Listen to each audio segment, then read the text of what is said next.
బులెటిన్లో breaking news చూస్తున్నాం. Karnataka deputy CM DK శివకుమార్ను మల్లారెడ్డి కలిశారు. కొద్ది రోజుల క్రితం సీఎం సలహాదారు వేం నరేందర్ రెడ్డిని ఆయన కలిశారు. ఆ తర్వాతే మల్కాజ్గిరి బీఆర్ఎస్ టికెట్ తన కుమారుడు భద్రారెడ్డికి వద్దని ప్రకటన చేశారు. ఇప్పుడు డీకే శివకుమార్ను కలవడంపై సర్వత్రా చర్చ జరుగుతోంది.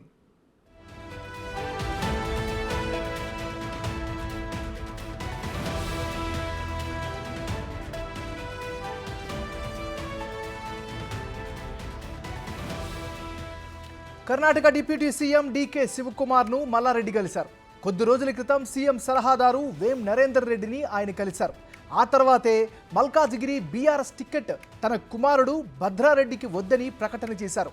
ఇప్పుడు డీకే శివకుమార్ను కలవడంపై సర్వత్రా చర్చ జరుగుతోంది.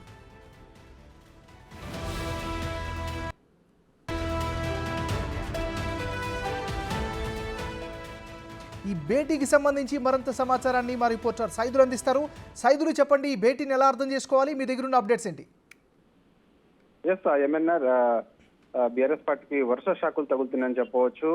ఎందుకంటే ఈ మధ్య కాలంలో చూసాము, ఊహించిన విధంగా బీఆర్ఎస్ పార్టీని వీడి ఇటు కాంగ్రెస్ పార్టీ వైపు వస్తున్నారు చాలా మంది. అయితే అన్యూహ్యమైన పరిణామం ఈ రోజు చోటు చేసుకుందని చెప్పవచ్చు. బెంగళూరులో అక్కడ ఉన్నటువంటి ఉప ముఖ్యమంత్రి డీకే శివకుమార్ తోటి మాజీ మంత్రి మేడ్చల్ ఎమ్మెల్యే మల్లారెడ్డి, అదేవిధంగా అతని అల్లుడు ఎమ్మెల్యే మర్రి రాజశేఖర్ రెడ్డి, కొడుకు భద్రారెడ్డి, ముగ్గురు కూడా డీకే శివకుమార్ తో హోటల్లో భేటీ అయ్యారు. భేటీ తర్వాత ప్రియాంక గాంధీ అపాయింట్మెంట్ కూడా అడిగినట్టు కూడా మనకు సమాచారం వస్తుంది. సో ఇక భద్రారెడ్డి, అదేవిధంగా మల్లారెడ్డి, ఇటు మర్రి రాజశేఖర రెడ్డి, ముగ్గురు కూడా ప్రియాంక గాంధీ సమక్షంలో కాంగ్రెస్ పార్టీలో చేరుతారని చెప్పేసి కూడా వార్తలు వస్తున్నాయి. సో ఏది చూడాలి మరి. ఇక రేపే వాళ్ళు ప్రియాంక గాంధీ అపాయింట్మెంట్ అడిగినట్టు కూడా చెప్తున్నారు. సో ఒకవేళ రేపు ప్రియాంక గాంధీ అపాయింట్మెంట్ ఇస్తే మాత్రం ఖచ్చితంగా వీళ్ళు నేరుగా బెంగళూరు నుంచే నేరుగా ఢిల్లీకి వెళ్ళిపోతారా, లేదంటే హైదరాబాద్ వచ్చి ప్రెస్ కాన్ఫరెన్స్ నిర్వహించి స్పష్టత ఇస్తారా? అంటే పార్టీని వీడుతున్నాం, కాంగ్రెస్కి వెళ్తున్నాం అని చెప్పేసి క్లారిటీ ఇస్తారా, లేదంటే నేరుగా పార్టీలోనే చేరిన తర్వాత స్పష్టత ఇస్తారనే తెలియాల్సింది. ఏదైనప్పటికీ కూడా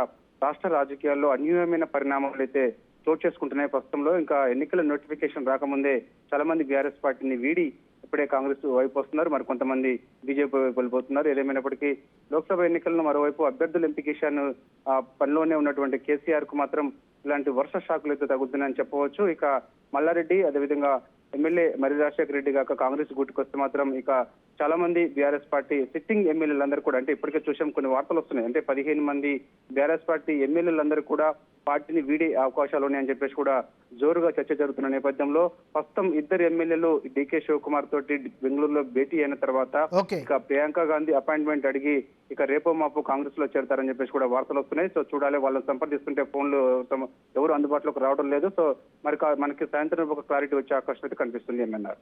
రైట్, థ్యాంక్ యూ సైదులు.